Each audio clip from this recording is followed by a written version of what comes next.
guys? Mike G with MDG Collections on hand. Today, ladies and gentlemen, this video will be to see exactly how great this stock Hellcat Airbox really is.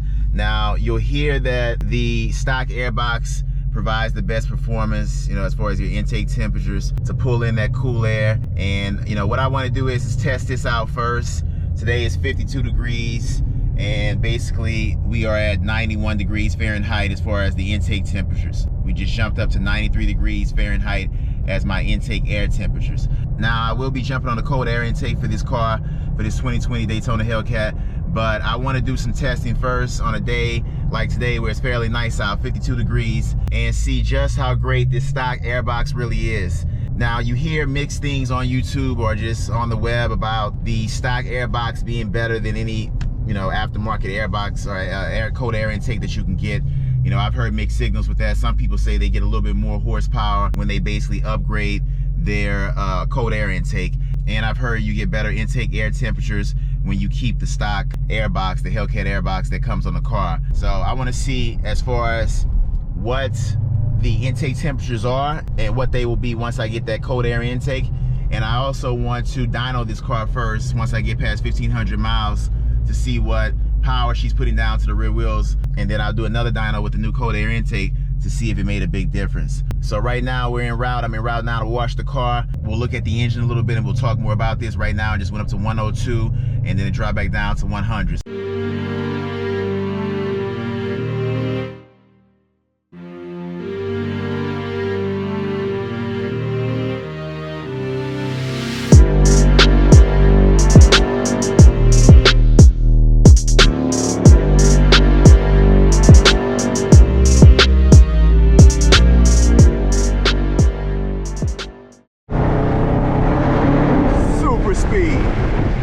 So what I'm planning to do is make the supercharger whine louder. I do not want to make the exhaust louder. I do not want to overpower the supercharger whine with a muffler delete or some upgrade to this exhaust as far as sounds to make it louder. I'm keeping this exhaust how it is. All right, I did a muffler delete before my last Daytona 392 and I'm not doing it again on this car.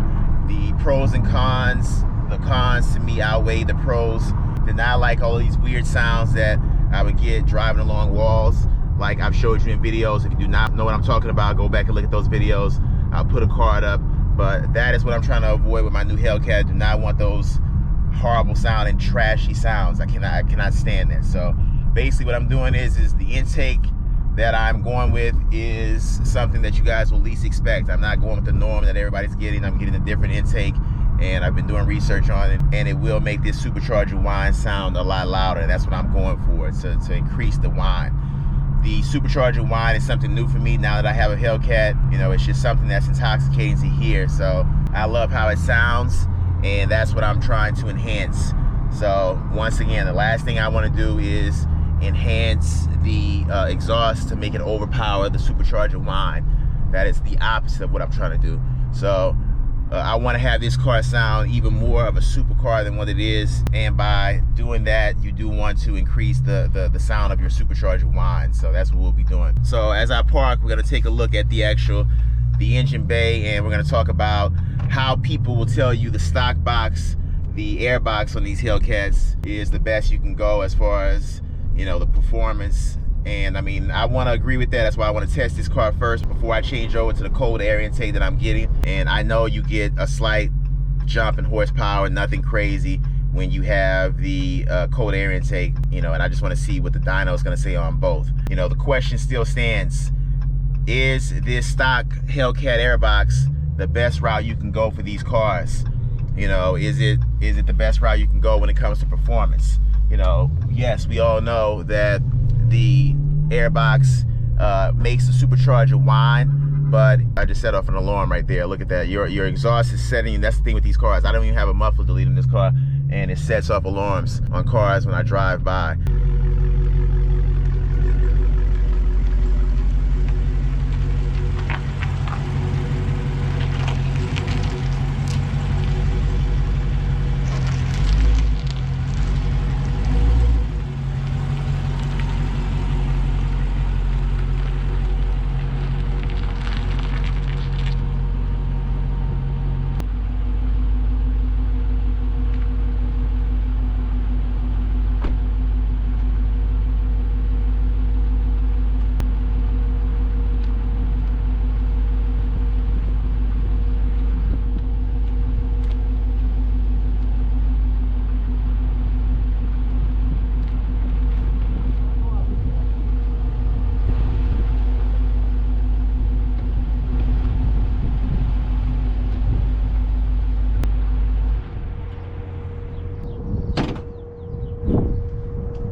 All right, so I had to come over to a better angle where my shadows are not showing up. It's pretty bright out. So the stock Airbox, as you can see right here, is, you know, is known to be the best for this car as far as performance. So like I said, one of the things that I want to do is enhance the supercharger whine in this car. That's what I'm looking to do. So more than likely, you know, as the time goes by, I'll do 2 tests. I'll dyno the car with this stock Airbox, and I will dyno the car with my cold air intake, and we will see what happens as far as the difference in numbers. But they should not be too different from what I'm seeing and from what I'm researching. So that's the talks, guys. The talks is, as I've said, the stock Airbox that comes on these cars, how well or how great, you know, the intake temperatures really are with the stock Airbox compared to when you get an aftermarket cold air intake, which is what I'm doing. And yes, you know, it may be off slightly. You may get cooler temperatures with the stock Airbox, you may not. But, you know, I want to show you guys in a future video, not now, because it's not ready yet. I want to show you guys, and I kind of want it to be a surprise on which Airbox I'm going with. I've already checked their website. They're a very reliable, reputable website, and they have performance parts, but they do not have the Airbox that I want for the 2020s. For the 2020 Hellcat, they do not have one yet on their website, so I'm still waiting for that right now. But in the meantime, I just wanted to do that test, as you saw a few days ago, on a day where it was 52 degrees or 55, whatever it was, and I will match that same temperature day in the future with the cold air intake to see how much better it does. I could have went into a more intensive check or testing on this, but that's pretty much what I want to do. I want to take a general 55-degree day where it's right in the middle, and to keep that as the record of what I was doing as far as the temperature. Now, like I said, once that cold air intake becomes available on their website, this car is still fairly new. As far as I know, there is no tunes for this car or anything like that, which I wouldn't be doing now. I'll be doing that maybe later if I'm going to do it. But for the most part, the cold air intake is the main thing I want to do first as far as performance modifications to make that supercharger whine even louder. So as I've said, the muffler delete is nice, but that is not what I'm trying to do with this being my daily driver. I do not feel like having a loud car all the time. I want to be loud just sometimes when I hit this car in track mode, but I always want to hear that supercharger whine, because that is something very intoxicating and extraordinary to hear with the ear.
So guys, make sure you are subscribed, make sure you have that bell clicked with all post notifications turned on, and I will see you in the next one. Hey!